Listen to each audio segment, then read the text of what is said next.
kind of a global question. I preface this by saying, obviously, we don't get to see practice, and you're always going to play who you think gives you the best chance to win. But I wonder, in general, I'll give a couple examples, whether you think a case could be made to make playing time more of a meritocracy. I would cite a couple examples. One would be you had 43 outside linebacker pass rushing snaps against the Colts. Kamara was the only one who had pressures. He had a couple. He was inactive yesterday. Jalen Wright, highest per carry average on the team, highest among all rookie running backs, had 2 carries yesterday. Obviously, you have good veterans at that position. Do you think it's fair to say that perhaps it should be more of a meritocracy in terms of the guys best in games play more? Is that a fair point at this point? Yeah, no, it's a fair point to be for any and all things to be questioned when the results don't don't match the desired. So it's one of the things that I think I'm very comfortable with as a head coach is the expectation of absolute second guessing of any and all things. So that's fair. I think there's reasons behind it. I think the guys that are having success on the field that maybe all people would want to see more of. There's things that go on based upon not just for instance, as a pass rusher. There's a complexion of the entire team that's involved, including special teams, and a complexion of other phases, not just pass rush, the run game. And so you're able to, when you do have some production from guys, to challenge them to that to maybe be 2 steps ahead and be that much more on the finer details because their opportunities are going to come, and you don't want to have those opportunities and then lose them. So I think each and every decision is particular to its own. The idea is to have the best players on the field. There's no doubt that Jalen Wright has exhibited a lot of things that are connected to why we drafted him, and I think he continues to improve as well, just like Mo. I think they're important pieces of our young nucleus that will get more opportunities. And I think that in hindsight, our plan in the game, in particular with Jalen, was to have him get more opportunities, and it was trending that way. And then the offense had 8 possessions, so and you're trying to get backs into a groove. There's things that I can do from a game planning standpoint that can ensure that we've done a multitude of things here with 2 backs on the field and various things. So I think that it's not lost. I think there's a lot of things at play, and the most important thing is that they continue to grow in their game, because they're not in charge of the opportunities they get. They're in charge of making the most out of them. And the more you see guys like Jalen Wright continuing to make plays, the more pressure there is for us to find a way to get them involved. So there's a lot. They're all fair. Literally, you could just line them up.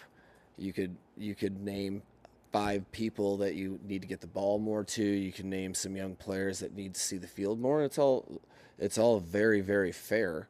When you lose, like, what else would I expect? That I think we'll continue to address that, and I would expect those 2 players in particular to be able to contribute and help us, because we need them to. With you personally, you have long relationships with a lot of guys on this team.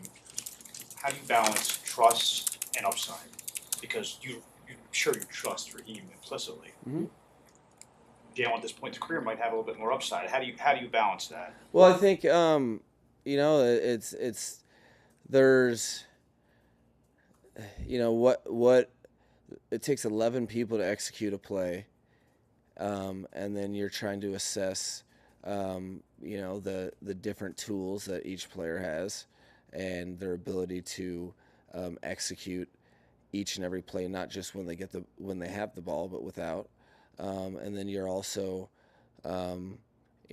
firmly assessing. I'm not going off of Raheem Mostert's productivity last year when he's playing. He was a gigantic tone setter for us against Indy, and there was a play in particular, I think on a 2nd and 11, where he kind of checked down and ran over like 4 defenders to get the first down, and made some really, really decisive reads on the goal line, which when you are featuring somebody close to the goal line, their yards per carry is not going to be high because there's a short distance. I think those are all factors into it. But you have to take the information that the players give you and constantly adjust. So I think that I think Eric Studesville has done a great job in bringing backs along here. Started with Devon last year, and then Jalen this year. I would expect a hard guy to tackle that continues to get his assignments right to get more action, and there are residuals to the flow of the game, the plan. I would have been surprised if you guys would have told me, yeah, he had 2 carries. I would have been like, what happened? And so that wasn't the plan going in. However, there's things that unfold, and different areas that we like to feature people, and also it becomes a little more convoluted.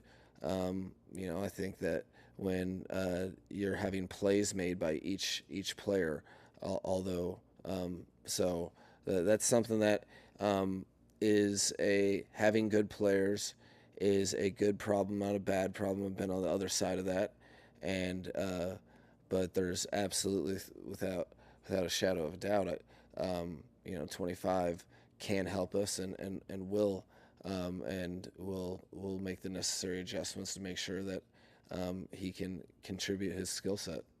This is a week where Bradley Chubb could potentially return to practice. I think Bradley Chubb definitely wishes that would be the case. However, it doesn't look like I'm not really. He's not on my radar right now because guys get on my radar when they start getting close, and I just check in to make sure things are going appropriately and we don't have major things happen. I wouldn't. I don't see that timeline. I think having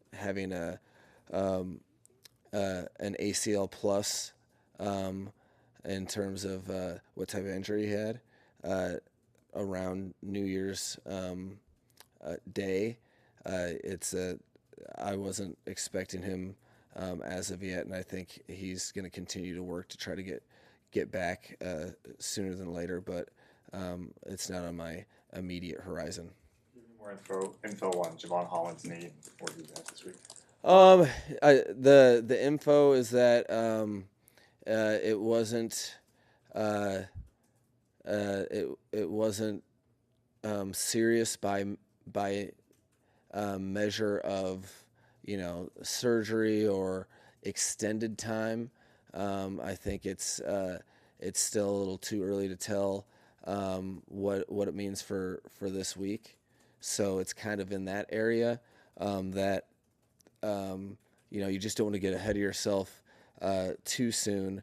And right now it feels like it might be week to week. It might there might be a possibility for the game. I just really got to let the week play out a little bit with him in particular, because what we do know is that it wasn't serious in the nature of extended time, but you know how strong it feels and how he's able to do his job. That'll be kind of dependent upon these next couple days. Was it different from the knee injury you had last year? Was it? Yeah. Mike, with the What results did you guys not do going. as far as getting the ball to Tyreek, and how did they do defending Tyreek? Well, first of all, I think it was one of my favorite games Tyreek's had since I've been here, and there is a lot of games that he's had a ton of numbers, but what is required from one of your best players making plays with and without the ball, he was such an impact player.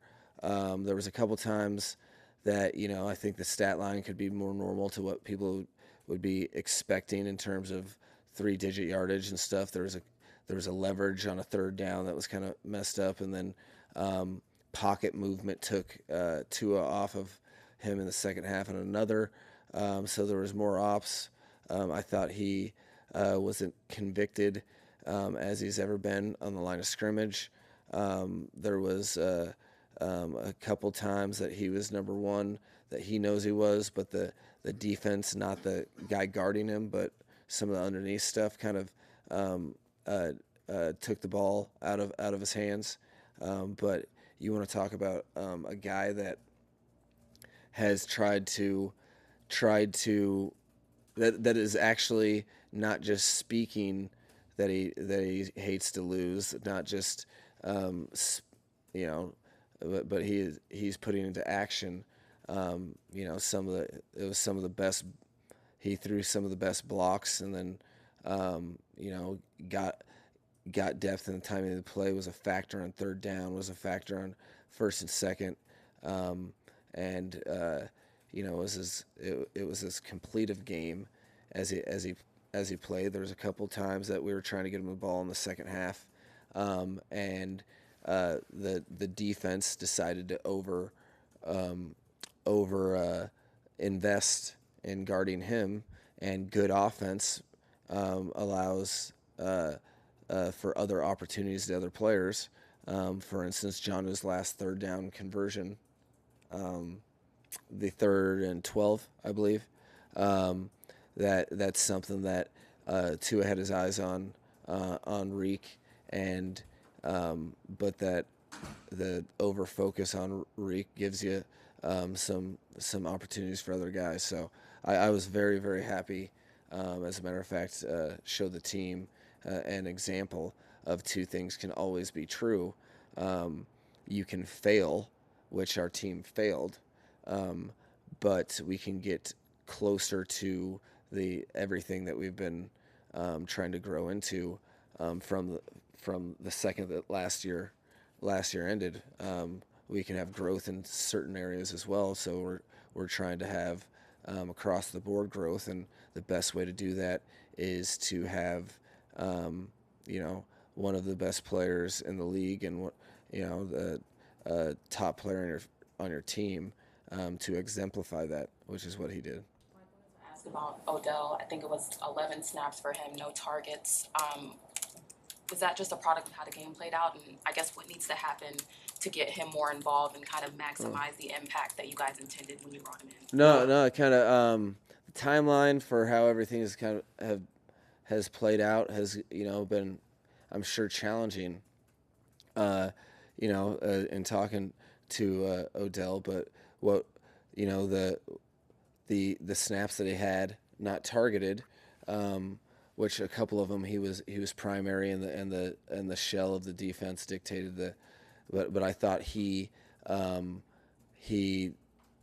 looked as comfortable as he's looked, and we need I think that Tua sees that on tape, and we kind of adjust to what players show us, and there's I thought he was running the best routes, and so my expectation would be more involvement based upon him being consensual in that and owning that much more of the offense so we can get on the field more. So I think it was a step in the right direction, albeit the box score doesn't really assess that, from our standpoint, from the way we look at offense, and the way we look at doing our jobs. I thought he did a good job with the opportunities he had, and we'll continue to push that envelope because we're trying to max out what type of football team we are, and we know he can help us. It's pretty clear that nobody in this building is waving the white flag. You guys believe still your season's ahead of you. Why are you optimistic that things can turn around? Well, there's the things that, from my standpoint, the things that have come up this season are very much things that this group of collection of players and coaches needed to really conquer to get our ultimate goals, which we've never hid from. I think when you're pretty clear about what you want from the season and from the team, and you're not eliminated from those circumstances, I think we're optimistic because it's not that we've made our climb more difficult or haven't made the climb more difficult. Absolutely, we have. But conquering the things that have kept us from winning some of these games are some of the things that we went into the season focused on that we knew we had to work through. And you have to, it's a lot less about who we play and where we play and how we play. And I think one game at a time and being able to continue that evolution, we aren't as far off based upon tape and empirical facts. We're not that far off from being able to challenge any team we play each and every week, and that's so to me. And it's also based upon empirical experience. I've been on teams that have been sub 500 before. I've been on teams that have finished the season that way, and I've been on teams that have utilized that to start to win one game and then snowball. And I think that as long as you have the buy-in and the effort, and you continue to learn lessons, now you just are more accountable for those lessons and can't trip yourself up in a multitude of ways. For instance would be, I think we've learned lessons for playing less penalty or more penalty-free football. So that was hard earned, that we had to learn the hard way. Do you take that and apply that moving forward as your standard? Then it's not a lesson in vain. Then you and with this team and the type of individuals we have, nobody's ever been afraid of a challenge. The National Football League is not very forgiving, and you learn some hard lessons, and you have situations where, you and the crew that you're working with every day are about the only people that believe, and that's not a bad thing necessarily. But I believe in people that give me reason to believe. Individually, I have a lot of belief in really everybody that comprises our team, and now collectively we just have to continue to do the hard thing, which is work and not get results and continue to work. So I think that a lot of guys have a lot of pride and expectations, and this is one of no year in the National Football League is anything but a gigantic opportunity relative to every player's total career timeline, and it's very important to these guys. So we'll continue to work incessantly, and I think the biggest thing is that however the season is, and we're sitting at 2-5, and that is real. Are we? And you have less room for error as the season progresses. That is real. Are how big of lessons were those things? All the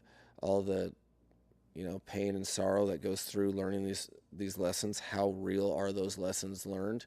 And I believe in that guys we have the right guys to get that fixed, and so we'll press forward with no other thought. But that's to be proud of the game we put out there, and understand what it takes for this team to win against any opponent. And the biggest opponent that we have to overcome is ourselves, really, each and every week.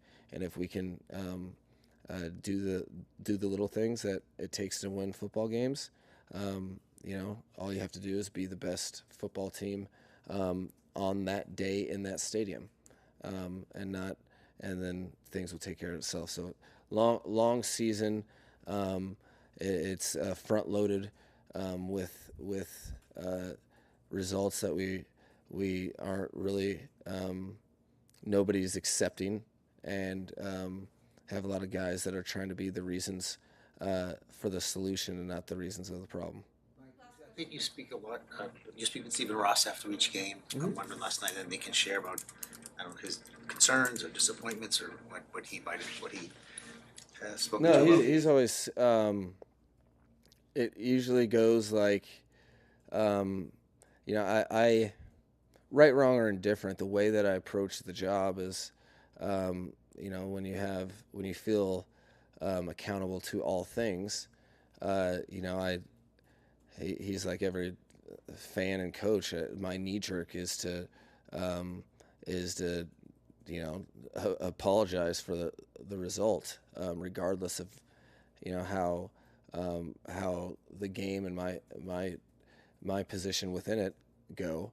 And he's very he knows how the people that he's hired that he really believes in, and so he's very supportive. And that was very similar to what last night was. I think he's also supremely competitive, so he doesn't like to lose, but he's kind of we're definitely aligned in that it's the process and evaluating that, and sometimes results are fleeting and they fall in different arenas. He tries to do everything in his power to facilitate success, so he's disappointed, obviously, when we don't have it. And then we just communicate about the factualities that are really that I know without looking at the tape, and he was making sure that he's very consistent in making sure that he knows that tough times don't last, tough people do. So it was good to see him after the game, but I struggle with all parties involved after losses. Just trying to lead by example, and no loss feels like it doesn't start with me. Thank you guys. Thank you.